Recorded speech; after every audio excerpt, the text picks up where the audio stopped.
Hello, I'm Cinderella. Welcome back to the English Fairy Tale Journey channel. Today,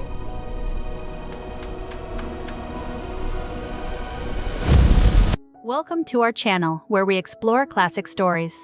Today we are looking at a very famous fairy tale. Everyone knows the story of Snow White and the Seven Dwarfs. It is a tale of jealousy and magic. However, the ending might be quite different from the original version. Most people know the version of the story made famous by animated movies. In those versions, the evil queen usually falls from a cliff or vanishes. It is a clean and simple ending for children. But the original story written by the Brothers Grimm has a much darker and stranger conclusion. The original German legend ends with a wedding celebration. But at this wedding, a terrible punishment is given to the villain. The evil queen is forced to put on iron shoes. These shoes are not normal shoes because they have been heated in a fire until they are red hot.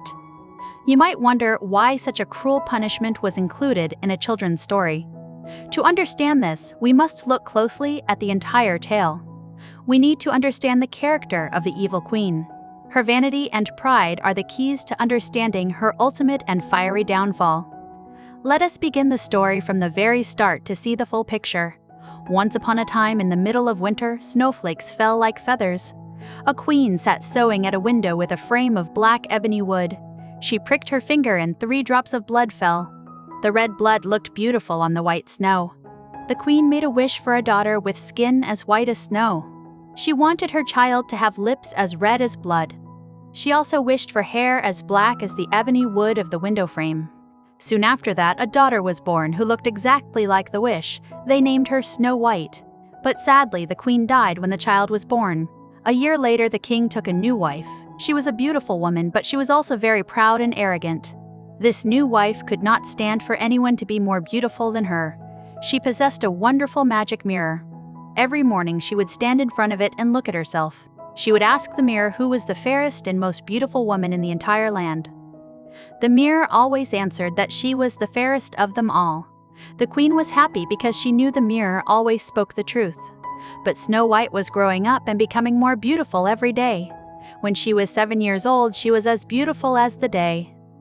One day, the queen asked her mirror the famous question again. This time, the mirror gave a different answer. It said that the queen was fair, but Snow White was 1,000 times fairer. The queen was shocked and turned yellow and green with envy. From that hour, she hated the girl. The envy grew like a weed in her heart until she had no peace. She called a huntsman and gave him a terrible order. She told him to take the child into the forest and kill her. She wanted the huntsman to bring back her lungs and liver as proof. The huntsman obeyed and took the girl into the deep forest.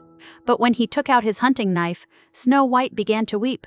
She begged him to spare her life and promised to run into the wild woods. The huntsman felt pity for her because she was so beautiful. He let her go and thought the wild animals would devour her.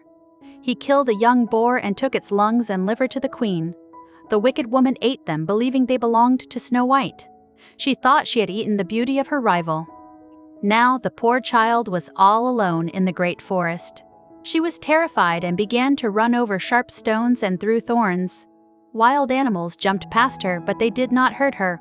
She ran as long as her feet could carry her until it was evening.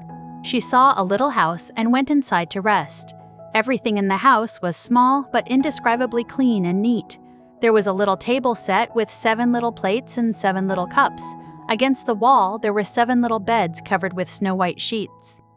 Snow White was hungry and thirsty, so she ate some vegetables and bread. She drank a drop of wine out of each cup. Then she felt tired and tried each of the 7 beds. The 7th bed was just right, so she lay down and fell fast asleep. When it was quite dark, the masters of the house came home. They were the 7 dwarfs who dug and delved in the mountains for ore. They lit their 7 candles and saw that someone had been there. They soon found the sleeping child and marveled at her beauty. The next morning, Snow White woke up and was afraid when she saw the dwarfs, but they were friendly and asked her name. She told them her sad story. The dwarfs offered to let her stay if she would keep the house clean and cook and wash for them. She agreed and kept everything in order for the kind dwarfs. Every morning they went into the mountains looking for gold. In the evening they came back and their dinner had to be ready. The dwarfs warned her to be careful and let no one enter the house. Meanwhile, the queen thought she was again the first and fairest woman. She stepped before her mirror and asked her usual question. The mirror answered that she was fair, but Snow White over the mountains with the 7 dwarfs was 1,000 times fairer than she was. The queen was furious, for she knew the mirror did not lie. She realized the huntsman had deceived her and Snow White was still alive. She thought and thought about how to kill her.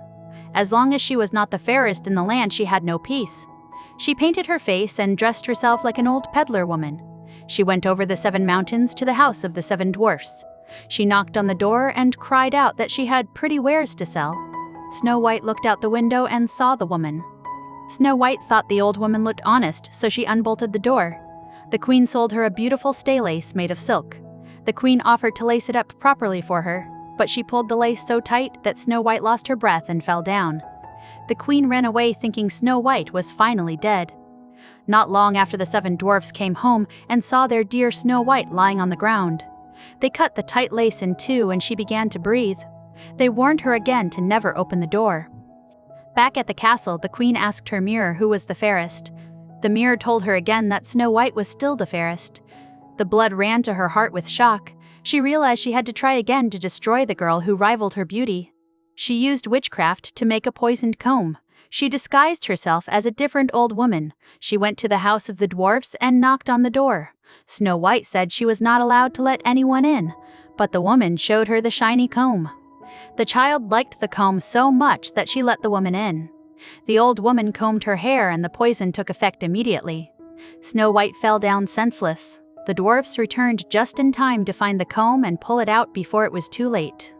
The queen returned home and the mirror told her the same truth again. She trembled with rage and swore Snow White would die. She went into a secret lonely room where no one else ever came. There she made a very deadly and poisonous apple. The apple looked beautiful with white and red cheeks. Anyone who saw it would want to eat it, but anyone who ate a piece would surely die. The queen painted her face and dressed as a peasant woman. She traveled back to the house of the 7 dwarfs. Snow White put her head out of the window and said she could not open the door. The peasant woman said she only wanted to give her an apple. Snow White was afraid, but the woman ate the white part of the apple to prove it was safe. The red part of the apple was the only poisoned part. Snow White took the apple and bit into the red side. She immediately fell down dead on the floor. The queen laughed loudly and said this time the dwarfs would not be able to wake her up. The queen went home and asked the mirror who was the fairest. Finally, the mirror answered that she was the fairest of them all. Her jealous heart was at rest. The dwarfs found Snow White, but they could not revive her. They wept for 3 days. She looked so fresh and alive that they could not bury her in the dark earth. They made a coffin of clear glass so she could be seen from all sides. They placed it on the mountain, and one of them always stayed by it to watch over her. Snow White lay in the coffin for a long time and did not decay. She looked as if she were only sleeping. A prince came to the forest and saw the coffin on the mountain. He saw the beautiful girl and read her name written in gold letters. The prince begged the dwarfs to give him the coffin. He said he could not live without seeing Snow White.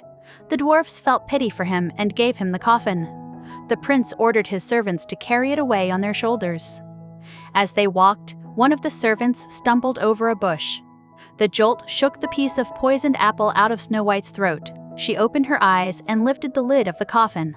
She was alive again, and the prince was full of joy. The prince asked her to come with him to his father's castle to be his wife. Snow White agreed, and a great wedding feast was prepared. The wicked queen was also invited to the feast. She put on her beautiful clothes and stood before her mirror. The mirror told her that she was fair, but the young queen was 1,000 times fairer. The wicked woman uttered a curse and was afraid to go. But her curiosity was too great. She had to see who this young queen was, who surpassed her beauty. When she entered the hall, she recognized Snow White immediately. She stood still with rage and fear and could not move. But iron slippers had already been put upon the fire. They were brought in with tongs and set before her. They were glowing red hot. The judges of the court forced her to put on the red-hot shoes. She had to dance in them until she dropped down dead. This was the punishment for her envy and her attempted murder. It is a brutal ending that many modern stories leave out. Why did the Brothers Grimm include such a specific punishment? In the Middle Ages, dancing was sometimes seen as a symbol of sin. Uncontrollable dancing was considered a curse. The red-hot shoes forced her to dance without stopping, which mocked her vanity. The shoes were made of iron, which is a heavy and strong metal. Iron represents the heavy burden of her guilt. The heat represents the burning jealousy that she felt in her heart.